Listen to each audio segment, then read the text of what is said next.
In the heart of medieval India, an empire rose from stone and strategy. An empire of strength through faith, ambition, and relentless innovation. Led by the visionary Sultan Ghiyasuddin Tughlaq, this dynasty built towering fortresses, advanced its arts and architecture, from the construction of the mighty Tughlaqabad Fort to the rise of powerful governors and tireless worker elephants. Their legacy became one of expansion, endurance, and control. A civilization defined by discipline and ingenuity. This is the Tughlaq Dynasty. As we step into their world, we uncover not just a new civilization to grace Age of Empires 4, but a new way to play. One that rewards structure, foresight, and strategic mastery. The Tughlaq Dynasty introduces a brand new approach to economy management in Age of Empires 4. Villagers are now joined by a faithful companion, the worker elephant. These majestic creatures act as mobile drop-off points for resources, freeing villagers from the long treks back to storage buildings. This single change transforms the rhythm of your economy, turning every gathering site into a miniature hub of productivity. But the worker elephant does more than just carry supplies. It enhances the very efficiency of your empire, increasing resource drop-off amounts and accelerating your growth. With up to 20 of these elephants available and none consuming population, your economy becomes a living engine of wealth and progress.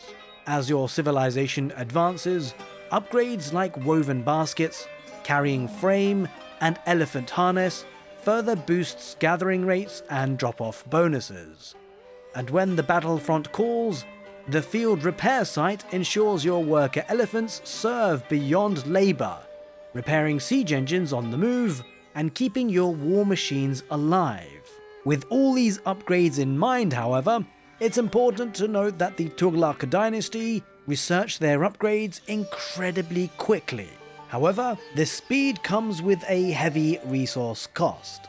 Transitioning from economy to military, the Tughlaq Dynasty's true strength lies in its elephants, each one bred for a distinct purpose on the battlefield.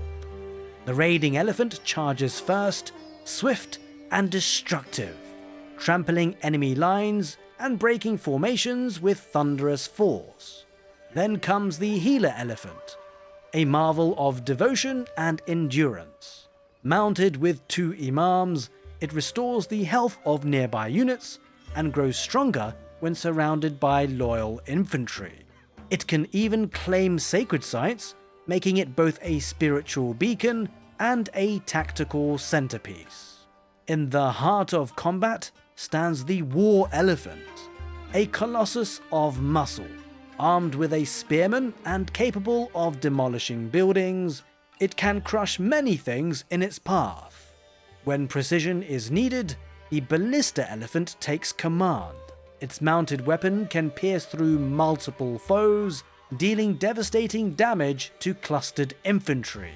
And once upgraded through reinforced arm ballista technology, it can ascend to its elite form, amplifying its lethality and reinforcing the might of the Tughlaq army. Through these war beasts, the Tughlaq Dynasty merges power with purpose.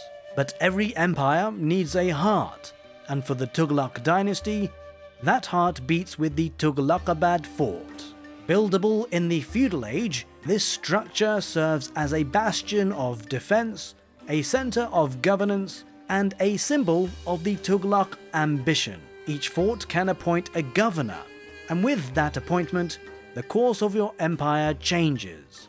Whether your strategy favors economic growth, military might, or spiritual advancement, your chosen governors shapes the progress of the Tughlaq Dynasty. With upgrades like Shahi walls and red brick bastions, the fort grows stronger, thicker walls, deadlier weapons, and an unyielding presence on the battlefield. Yet its greatest strength lies not in its stone, but in the vision of those who command it. The Govenors are the lifeblood of the Tughlaq Dynasty's administration, each representing a different path towards greatness.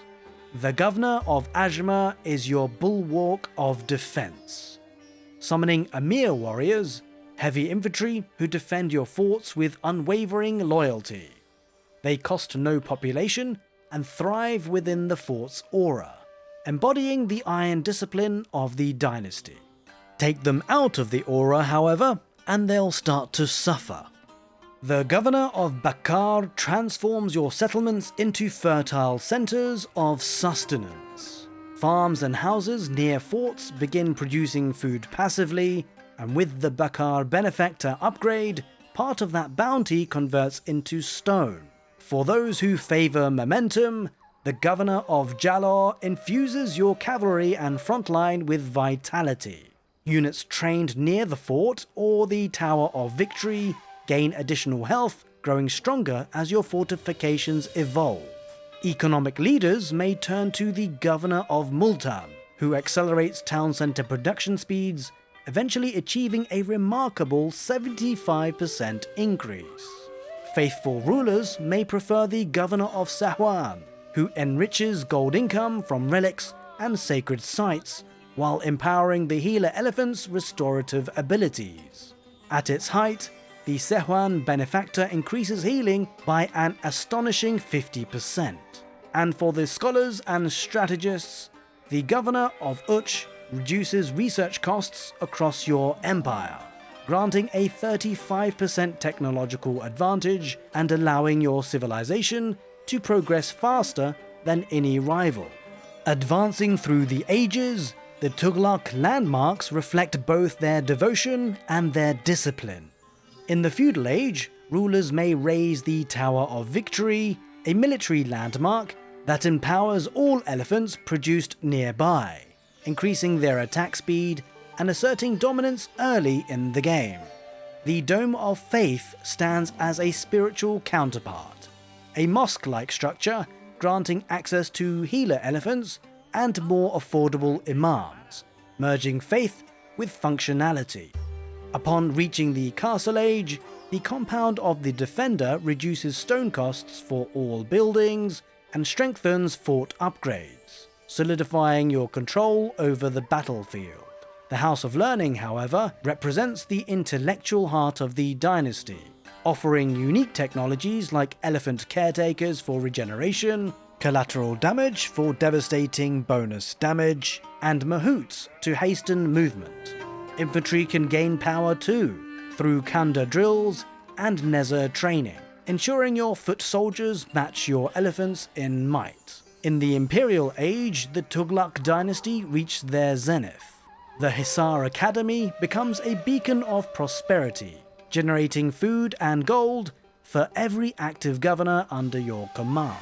Alternatively, the Palace of the Sultan grants instant authority, allowing you to appoint a governor immediately and unlock their ultimate benefactor bonus, the final and most powerful expression of Tughlaq rule. Even the seas bend to the Tughlaq banner. With the Tughlaqabad Fort Overwatch naval technology, your influence extends to the coast, increasing dock production, strengthening defences, and enhancing the range of all naval weaponry. Whether on land or water, your empire remains fortified, resilient, and relentless. In the grand tapestry of Age of Empires 4, the Tughlaq Dynasty stands as a civilization of balance, where strength meets intellect and faith fuels ambition.